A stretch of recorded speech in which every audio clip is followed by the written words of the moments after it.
You can still find a few of these in Louisiana, these diners. This is Granny's, home of the home-style plate lunch, the sign says. It, too, is in a great location. The town of DeVille has been since the 40s. They say in the real estate trade, location is everything. But while being on a well-traveled highway was good for airline motors and is fine for Granny's, being only near a well-traveled road is doing in a lot of small towns along our Highway 1. It's a familiar lament across America. So many small towns have already disappeared, the whole question of preserving them can seem futile. When an interstate highway is built paralleling an old two-lane road, the towns along it enter an economic drought.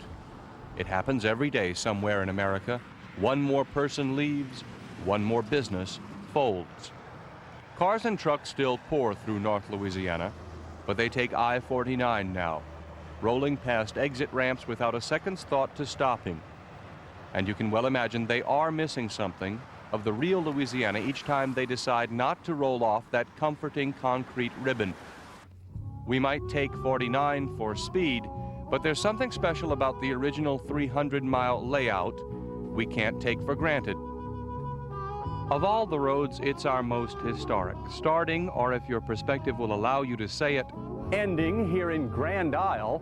Highway 1 cuts an almost completely diagonal path through the northwestern part of the state, ending up eventually at a point where Texas and Arkansas intersect just north of Shreveport.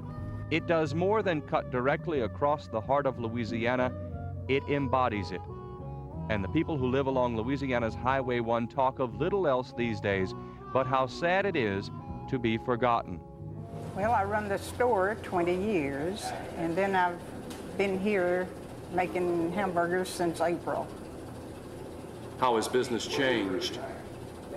Oh, it's changed considerably, but the type of business I'm in now, the local people keep me up. And if it wasn't for the local people, I wouldn't be here. Ruby Fuller is holding on in the small town of Derry. Sparse times have whittled her general store into a lunchroom. The shelves along the wall stand empty but testify volumes about lost prosperity. The local farmers drop by to talk, but travelers? No, not anymore. Hardly anyone out there now. We had a grocery store, gas and everything. People come here to get almost anything they needed. Now all they can get is a hamburger. Why so? The traffic just disappeared? Traffic disappeared. Just went right on by. The cattlemen here share a kind of sour grapes attitude. We got along before the out-of-towners, and we'll do it again, they say. But the last time Derry was disconnected from a well-traveled road was in the 1930s, before Highway 1. It's the same story for most of the little places. This used to be one of the most profitable gas stations just north of Alexandria, here in a town called Boyce. Now, Highway 1 traffic used to pass right in front of the gas station, and it was doing very well. I-49 wasn't completed into Alexandria, didn't quite touch the northern part of town. When the interstate was finished, so was this business.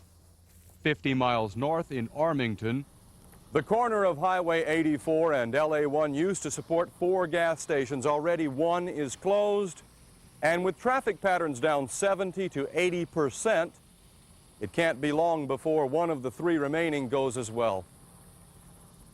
In Harmon, you can't tell when the grocery store went under. In Powhatan, the number of cars is down so drastically, the one-man police force is astounded. Oh yeah, about say 80 or 90% of it. Well, sometimes don't look like nobody even in the country, in the world. Then sometimes they have ball games, and then it have pretty good traffic at times. Are you one of these guys that sits out there? That's right, I'm the one. I'm the bad man set up there, that's right. They call it a speed trap town. Normally a town that some would call a speed trap doesn't like to talk about how much it collects from lawbreakers, but this is different. The speeding ticket fine took care of the town.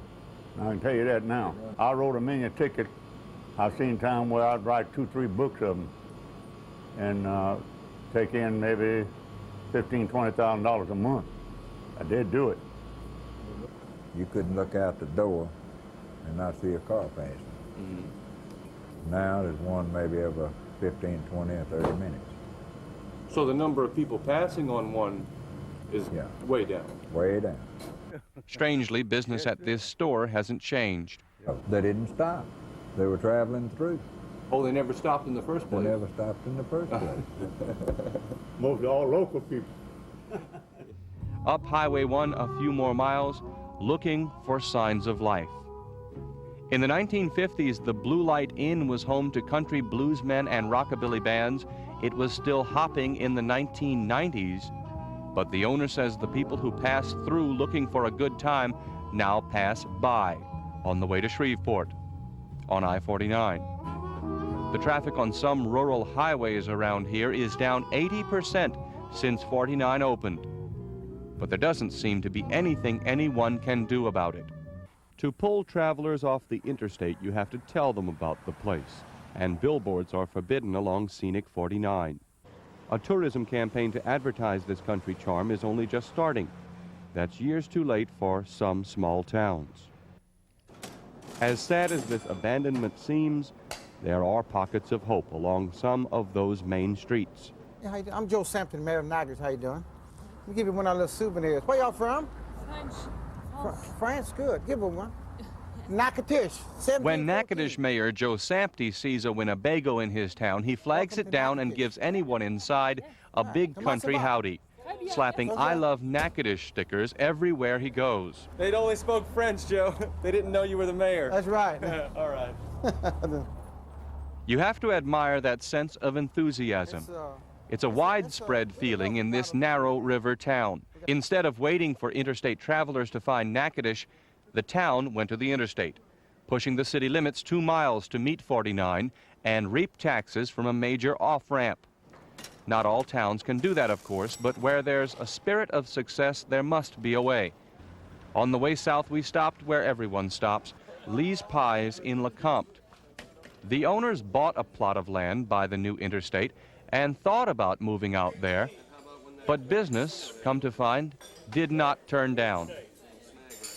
We've stopped here every time we came home and every time we went back to Shreveport. Some of the waitresses have been here so long that they're heating bottles for parents, that they used to heat bottles for the parents. So it's a tradition, you know, for them to stop here. And why? Because it's real. When did you start? And you started in Cheneyville? In Cheney. When was that? Tell me about that. 1928. Well, like I said, they didn't even have a good highway through here at that time. That came after we moved there. And nobody had any money, and there was very little traffic. So it didn't take too much to get going, you know, money and experience.